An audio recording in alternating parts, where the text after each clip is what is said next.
All right, let's see how Virginia is doing in the fight against COVID-19 after the weekend. Today, an additional 925 new confirmed cases were added to the total, and that means there have been more than 75,000 positive tests across the Commonwealth since the outbreak began in March. Well, more than 1,900 people have died from the virus. Statewide, Hampton Roads is seeing an uptick in cases. 13 News Now anchor Brian Farrell takes a closer look.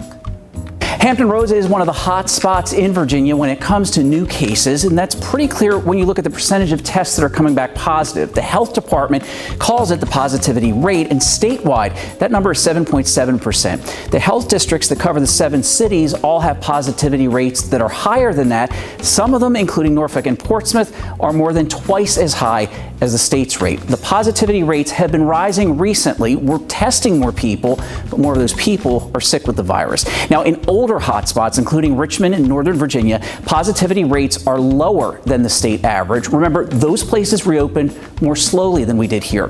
There are some interesting trends when you look at cases by age. Virginia Beach and Norfolk are the Hampton Roads cities with the most cases, and in both of them, the age group with the most cases is 20 through 29. So when you look at Hampton Roads as a whole, that age group leads the pack in cases.